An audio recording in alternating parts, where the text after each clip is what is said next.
ბატონო, რაც შეეხება პირველ კითხვას.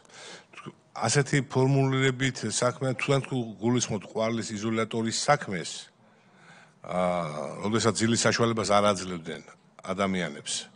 მაშინ შემიძლია მაგ საქმეზე დეტალურად გასაგები, ვინაიდან ჩვენი დეპარტამენტის გამოძიებულია, მაგრამ ასეთი ფორმულებით სხვა ფორმულება ხო არ აქვს მაგ საქმეს.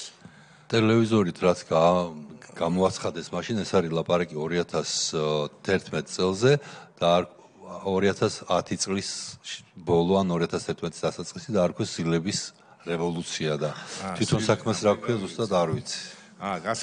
ზილი. რუსული ავტომანქანა ზილი. გასაგები. სამწუხაროდ მაგ საქმეს მე ინფორმაციას ახლა ამჟამად არ ვფლობ და შესაბამისად დაინტერესების შემთხვევაში შეგვიძლიათ წერილობით მოგაწოდოთ. მე ცოტა სხვა რამე გავიგე და იქ არადამიანური დამამცირებელი მოპყრობის საქმე იყო და ის არ ჩვენ დეპარტამენტს ჰქონდა და სამება მიმდინარეობდა მერვე საპრობილეში. კი ბატონო, მოინიშნეთ თუ შეიძლება. შემდეგი წევრებს მიმართავ შეკითხვები, ბატონო ილია, გთხოვთ. დიდი მადლობა ძალიან საინტერესო მოხსენებისთვის და საინტერესო ინფორმაციის მოწოდებისთვის. მე მაქვს რამდენიმე კითხვა, პრინციპში ერთმანეთთან კავშირშია ეს კითხვები.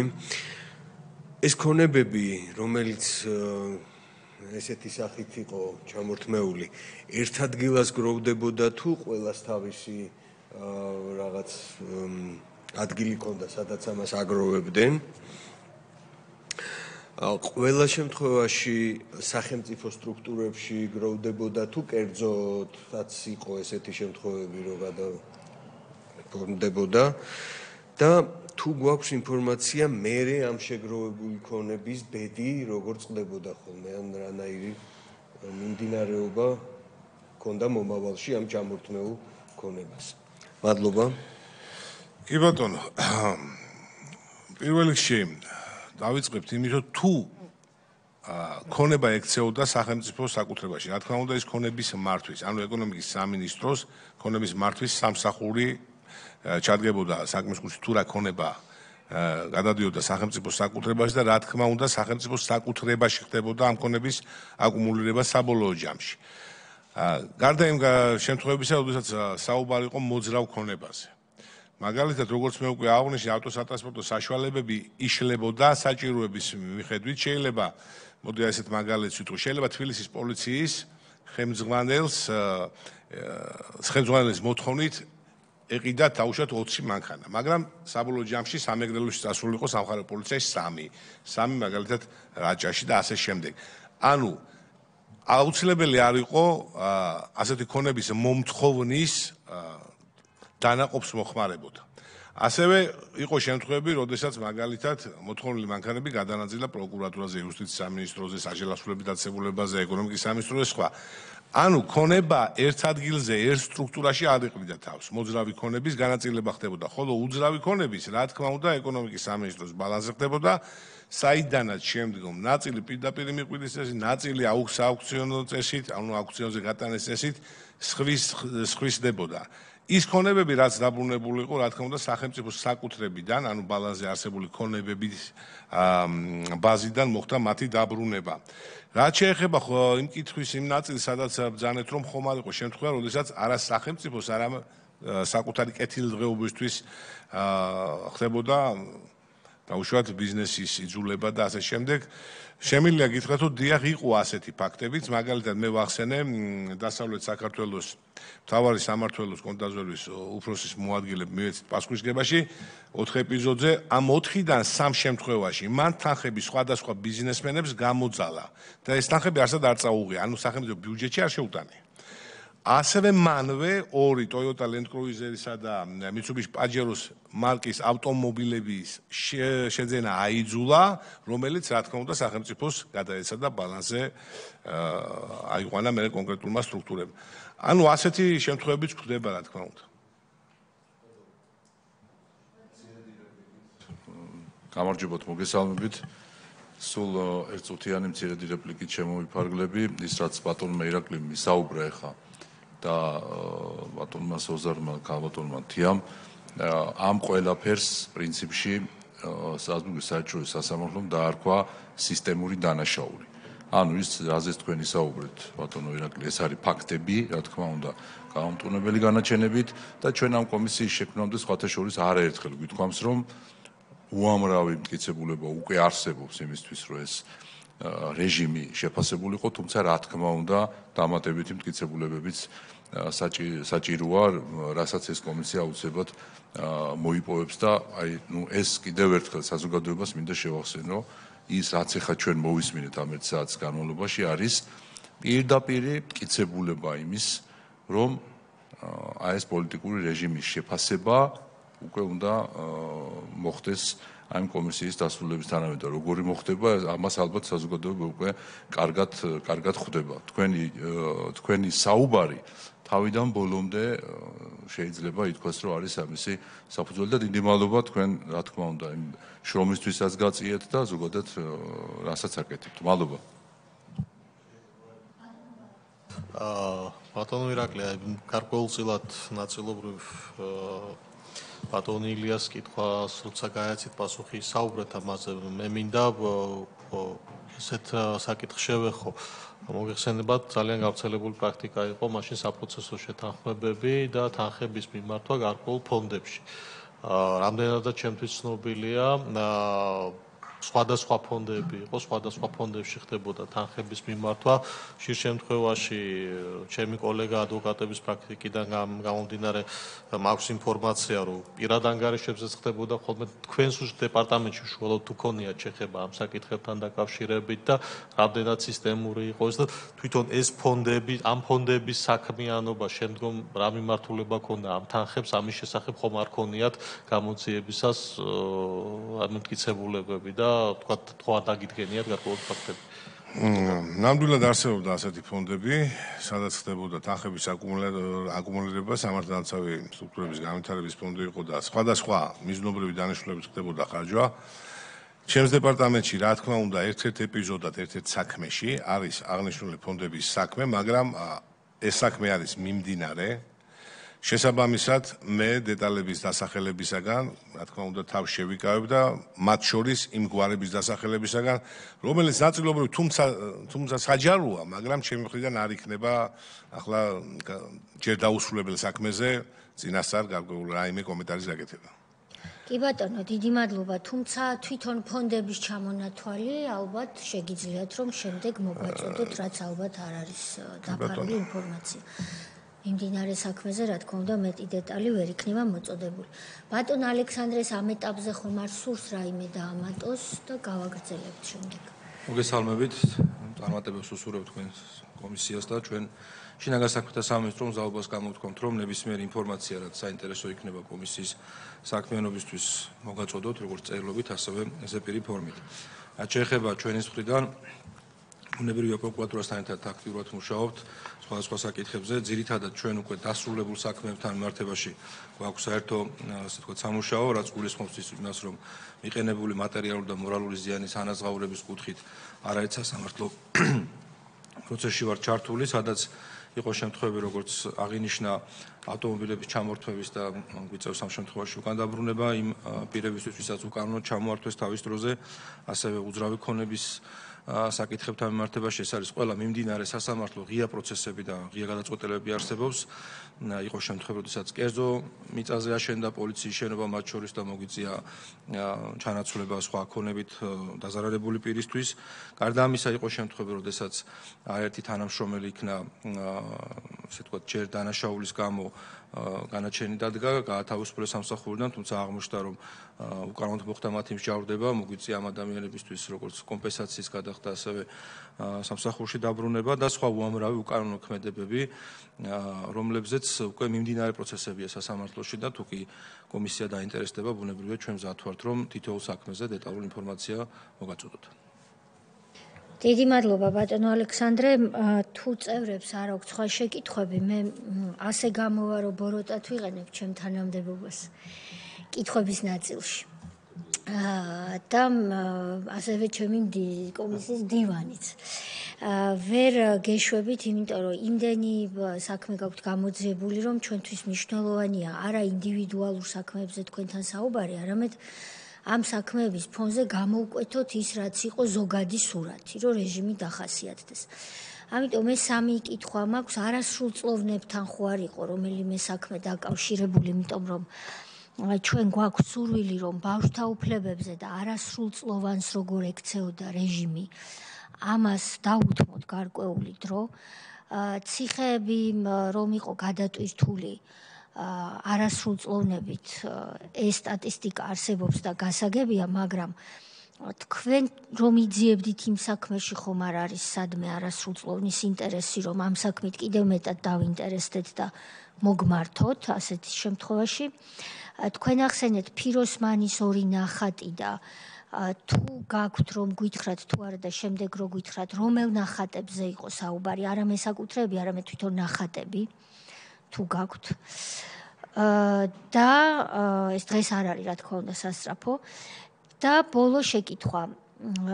მე როდესაც ქართულმა ოცნებამ გამომიცხადა ნდობა და დავინიშნე იუსტიციის მინისტრად, მაშინ სამინისტროში დამხვდა სია შედგენილი ბატონი ზურა ადეიშვილის მიერ და ამ სიას მოფერებით საჯარო მოხელეები ეძახდნენ კეთილი ბიძიების სიას. კეთილ ბიძიაში იგულისხმებოდა ის ბიზნესმენი, რომელიც ვითომდანებაყოფლობით მოვიდოდა სამინისტროში და გადაწყვეტდა, რომ სამინისტროსთვის ესადღვის თავისი ქონება ეჩუქებინა სამინისტროს გამოყენებისათვის. აი როგორც მაგალითად შინაგან საქმეთა სამინისტროს შემთხვევა ახსენეთ, რომ აიძულებდნენ და საკუთარ მანქანას დაათმობინებდნენ შინაგან საქმეთა სამინისტროს მოხმარებისთვის ან ძალით აყიდინებდნენ და გადააცემინებდნენ, ასე იყო იუსტიციის სამინისტროს შემთხვევაშიც. მაგალითად იყვნენ ამ სიაში კეთილი ბიძიები, ბიზნესმენები, ვინც ააშენებდა უფასოდ იუსტიციის სამინისტროს პარკინგს, ვინც ააშენებდა შეღავათიანი პირობებით, წაგებაზე იმუშავებდა, მაგრამ მაინც რომელიღაც იუსტიციის სასწავლო ცენტრის ფილიალს და ასე შემდეგ. ასევე იყვნენ ისეთი ბიძიები, რომლებიც თვითონ ეძახდნენ ასე და თვითონვე აჯერებდნენ თავის თავს, რომ ესენი იძულებული ადამიანები კი არ იყვნენ, არამედ კეთილები იყვნენ და სიასაც ასე ერქვა, კეთილი დაცინვით, რა თქმა უნდა. ესეც მახასიათებელია რეჟიმის, რომ ადამიანს აუბედურებ, აიძულებთ და კიდევ ისე იქით დასცინი. იყვნენ ბიძიები, რომლებიც როგორც თავად ეძახდნენ, მაგალითად მთელი წლის სამყოფ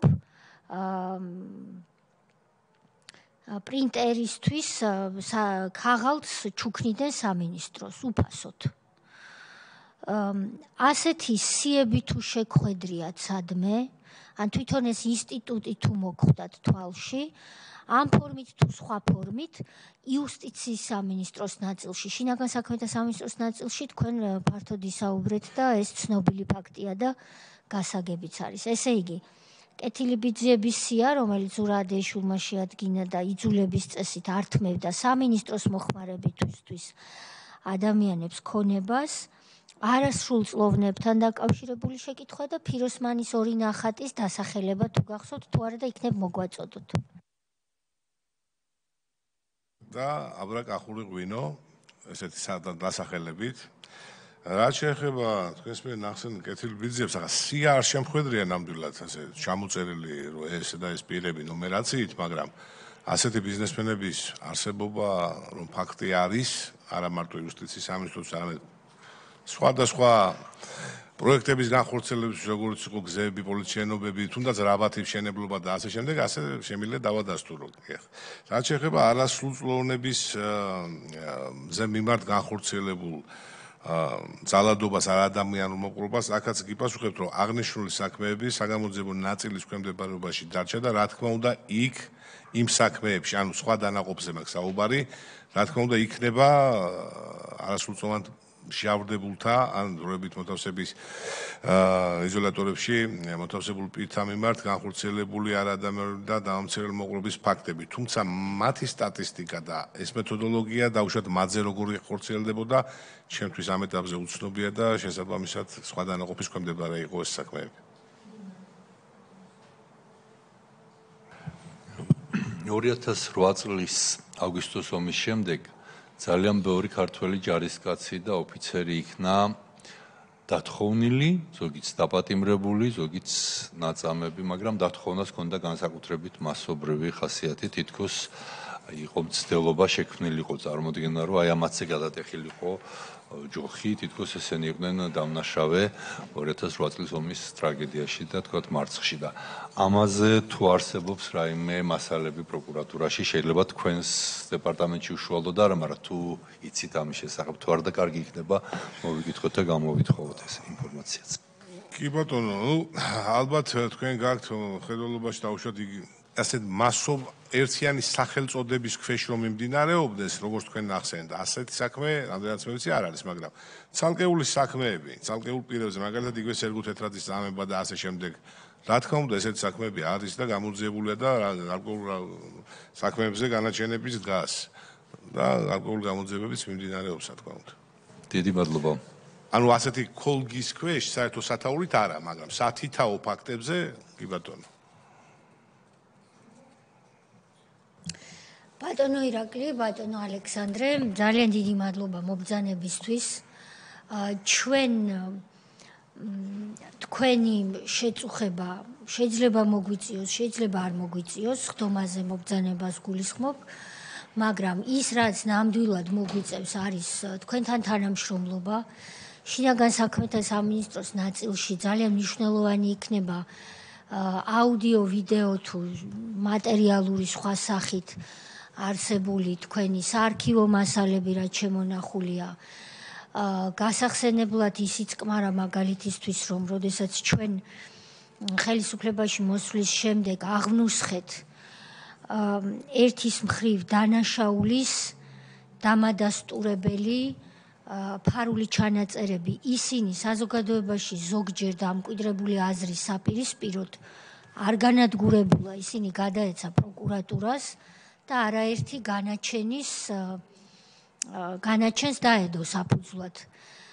მაგრამ იყო მეორე წყება ფირების, რომელიც სხვადასხვა ცნობადი სახის თუ უცნობი ადამიანის პირადი ცხოვრების, მათ შორის სექსუალური ცხოვრების ჩანაწერებს წარმოადგენდა და ისინი, იმიტომ რომ საქმის გამოძიებისთვის ღირებულება არ გააჩნდა და უფრო დიდ სიკეთეს აზიანებდა, რაც არის ადამიანის პირადი ცხოვრების შეულახავობა, იქნა კანონით დადგენილი წესით განადგურებული.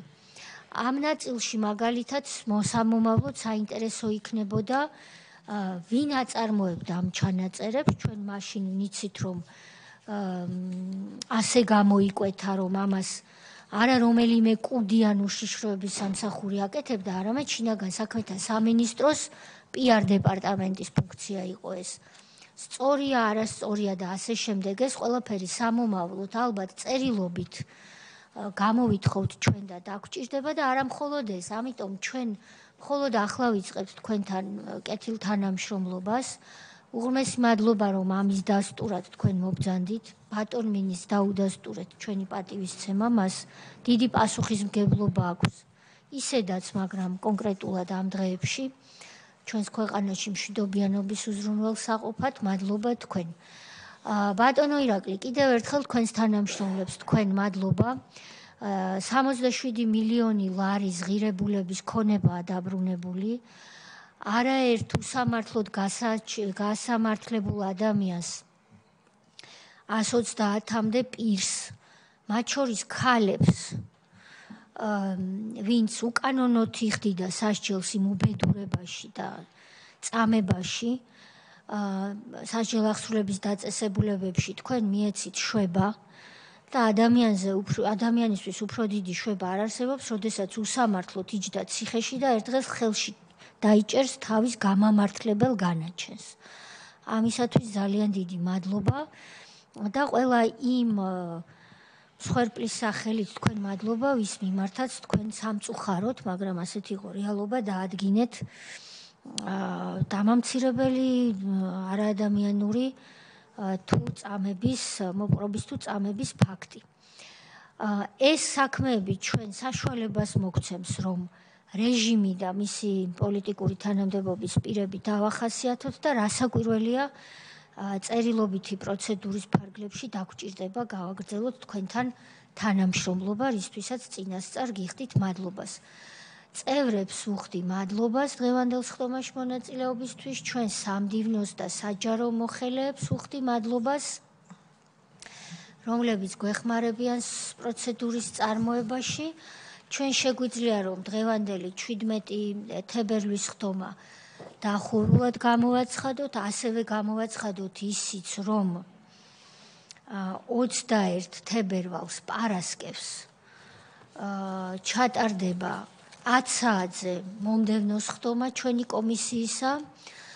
ჩვენ ვიმსჯელეთ და მივიღეთ გადაწყვეტილება, რომ პარასკევის სხდომაზე მოსაწვევ პირთა შორის იქნებიან და უკვე დღეიდან ისინი მიიღებენ ოფიციალურ შეტყობინებებს ბატონი ზურაბ ჭიაბერაშვილი, ქალბატონი ნათია მოგელაძე და ბატონი ლევან გაჩეჩილაძე.